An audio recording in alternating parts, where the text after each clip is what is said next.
Hello, everyone. This is Marcus Hall with another Inman Style Guide, and today I have Jordan Crooks. Right? Jordan Crooks. Right on, my man. So, Jordan, this is how we start off. First of all, I want to thank you for coming and to do this with me today. But I'm really proud of you, man. You were on the Olympics team. I'm gonna let you talk a little bit about that, but we'll go full circle. But kind of introduce yourself and tell us about you and your life, my man. Well, thank you for having me. So, I'm, like I said, Jordan Crooks. I'm a senior here at UT, and I've been swimming my entire time here. I got recruited here for swimming, sprint freestyle, sprint butterfly. I've changed my events a little bit. I've branched out to the 200 freestyle, not really a distance event, more of a mid-distance event. And I'm just glad to be here. Thank you for having me. So, where are you from? So I'm from the Cayman Islands. I grew up there my entire life, and it's very different from here in Knoxville. Yes, But some similarities, like the heat right now, are pretty similar to back home. But the environment as a whole was very different, and I wouldn't say it was a culture shock because Tennessee has been very welcoming since I've been here. It's been a super loving environment. The team's been great. The people I've met have been super awesome. So very different background, but I couldn't have asked for a better place to come to. So, Cayman Islands, like, I want you to talk a little bit more about that. I kind of, obviously I did some research on you, but I want to touch on how is your family from the Cayman Islands? How did they get there?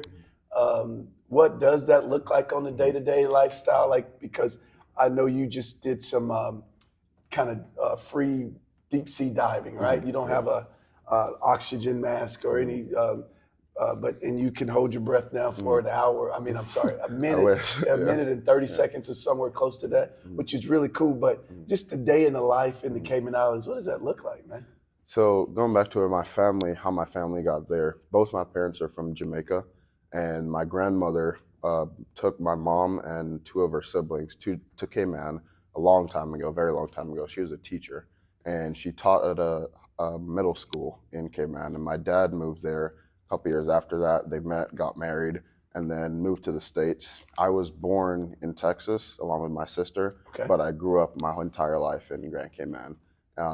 It was the best environment I could have grown up in. It was, I think, it's very safe. It's a very easy place to, know people. There's always somebody to help. It's a very friendly community. Day-to-day life is going into college, it was I took a gap year after high school, so I did a lot of work with my buddy who has a marine repair business. I learned a lot about boats, fishing. That's my passion as well. You like to fish? I love fishing. I used to free dive a lot, but I haven't done it as much. I've stuck more to fishing.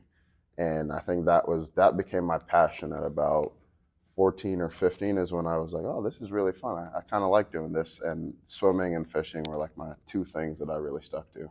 Particularly night fishing, right? Night fishing, yes. So what's the difference between night fishing and day fishing? The sun. The sun. That's real. Yeah, I didn't think about that. Yeah.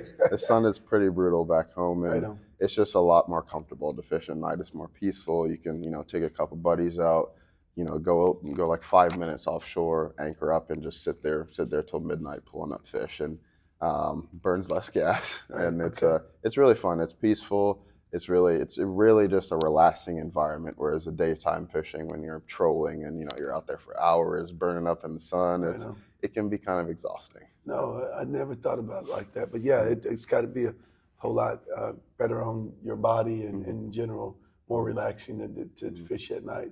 So cool, man. So your favorite or biggest fish you've ever caught? My biggest fish I've ever caught is probably a tarpon or a wahoo. Okay. Yeah. Then do you eat the fish? So I actually don't eat fish anymore. I used to. What? Growing up, I did, and then I ate it to the point where I didn't like it anymore. So typically, whatever I catch, I'll just give away. I heard that. Right on. So are you a vegetarian or vegan, or you just? I eat pretty much everything else, but not fish. Not fish. I grew up eating it, but not anymore. Oh, yeah. Right on, man. Right on. So very cool, man. So from Jamaica to the Cayman Islands, and then from there you grew up in Texas? No, I was born in Texas, but I grew up in Cayman Islands. Okay, right on. And then, so tell me about how you got to the University of Tennessee. So the last Olympics, Tokyo Olympics, the year before that, I had come up to Tennessee for a meet called the TYR Pro Series meet. It's a series of stops. There's one in Charlotte, there's one in Knoxville. I think there's one in California as well. Okay. And I came to the Knoxville stop hoping to get a qualifying time for the Olympics. That didn't happen, and I didn't make it. However, I ran into the recruiting coordinator for UT Swimming, and I ran into another coach that was friends with my coach at the time. Okay. And we kind of hit it off, and it wasn't planned. I never had a dream school. I never had a list, and I never really set out to, oh yeah, I wanna go to Tennessee. But the conversations we had in that, I think I was here for about 5 days. It went really well, and that was the first university I met with an informal meeting, just kind of talking to them, chopping it up, and I got the coach's contact info.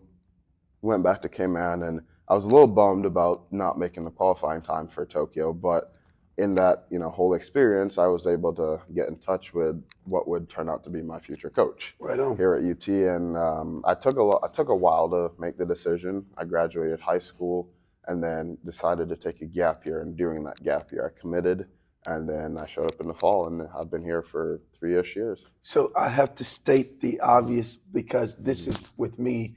I don't know very many black swimmers. Mm-hmm. So is that a thing in the Cayman? And so do you find? And forgive my ignorance. Are there a ton of black swimmers? I didn't see very many in the Olympics, just to be clear. So is that rare? Talk to me about that. I think they're everywhere. I think definitely in Cayman, it's a very diverse country. I mean, we have people from all over the world, the Philippines, Africa, like Jamaica, I mean, other Caribbean islands like Canada, the United States. So it's very, very diverse. And so, I mean, we have a meet growing up from ages 11 to 17 that involves every country in the Caribbean. So Cayman, Bahamas, Barbados, Jamaica, Aruba, all those countries, plus more that I haven't named. And I mean, it's like I said, it's very diverse. So growing up, It's a melting pot of people. I was never actually aware of that there may be a stereotype about people that look a certain way not being able to swim. I never knew about that until I got older, and I never experienced it because I saw a lot of people that may look like me or may be darker than me that were extremely talented, and to this day there are many people like that. So I've the way I grew up and how I've been swimming and the people I've raced against, I've never seen color as like, oh, maybe this some people might be better at the sport or maybe be more proficient at it. I've seen all kinds of people be ridiculously talented at the sport. So hitting on that, some of the people that you looked up to as a kid, like as a swimmers, do you have people like, wow, I love that dude, that's my guy? I think definitely a lot of the guys that I grew up watching, like I think everybody knows Phelps. Michael Phelps, of course. Yeah, Ryan Lochte. When I was younger, you'd watch him on TV at the Olympics. But I don't think I quite connected with them because I didn't swim their events. I swim sprint freestyle. Okay. And so it was a little tougher for me to be like, yeah, I want to be like him because I don't swim those stuff. Whereas somebody who might swim the 200 fly or the 400 IM, which is a bit out of my reach, they might connect a little bit better. So people like Florent Manadou, Ben Proud, Caleb Dressel, I grew up kind of watching those people and I connected better with them. I did learn very early on that you have to realize it's not a good idea to kind of put your competition because I've gotten older now and I race these guys, so they went from role models to competition. And to kind of look at everybody as like they're just another competitor and not put people too high of a pedestal.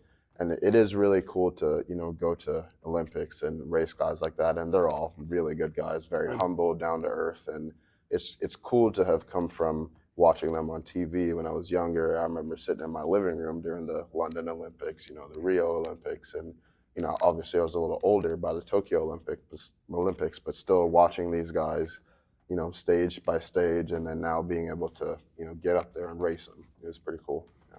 So you got to represent your country for the Olympics. Mm-hmm. This was your first Olympics, first right? one. Tell me about building up to that day, and then when you found out that you actually made the team, and that process. How was the competition? How many people did you have to compete against? Tell me a little bit about that experience. So for Tokyo, like I said, I came up short. I didn't hit the qualifying time, and it was a bit of a bummer to How not old were make it. you then? Do you mind me? I was 17, I Okay, believe, so wow, 17 or 18. you got it. Yeah, so it's been a while, and I think I was either 16 or 17 actually. Okay, all right. And so to qualify for my country, it's typically they will, in order to guarantee a spot, they have A cuts and B cuts that are Olympic standards. Okay. And the B cut is a little bit slower for the hundreds and the 50 for every event. But for example, the 100, I believe the B cut was 48.02 seconds, and the A cut was, I think, 47.9. And in order to getting a B cut was more of like you might go, but you're up for consideration. Getting an A cut guarantees your spot. Nobody can take that away from you.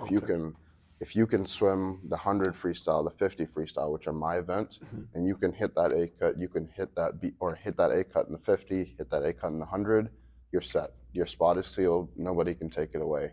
And going into Tokyo, I hadn't even hit the B cut. I hadn't even hit that B standard. I was struggling to quite get up to that speed. And I needed a lot of work. And I think coming into college as a freshman, that was always in the back of my mind that the Paris Olympics is coming up and I need to use, the 3 years that I'm in college right now to prepare for that. So I made a lot of changes to technique, stroke. I watched a lot of film. I worked with coaches, and last summer, so not this past summer, but the summer before, I went to World Championships, which is like a smaller Olympics. Typically the turnout for World Championships and Olympics is almost the same because it's typically the fastest people from each country. It's like a mini Olympics, just swimming though. Swimming, diving, and I believe there might be water polo, but there are no other sports other than that. And I went to World Championships with the goal of getting an A cut. I scratched off the B cuts. I said, I don't want a B cut because that doesn't guarantee my spot. And I already went through missing it in Tokyo. So I went to World Championships and I swam the 100 freestyle. I got my A cut. I swam the 50 freestyle and I got my A cut, and that secured my spot for Paris where nobody could take it away from me. So once you did that, then you knew you were going to be representing your country. Yeah, I knew, and then I spent the next year, so my junior year of school, just preparing for all that.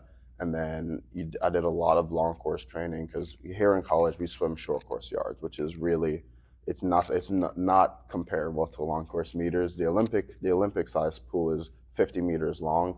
A short course yards pool is 25 yards long. So it's a different kind of swimming. Yeah. And since I've been in college, I've had to learn how to do that.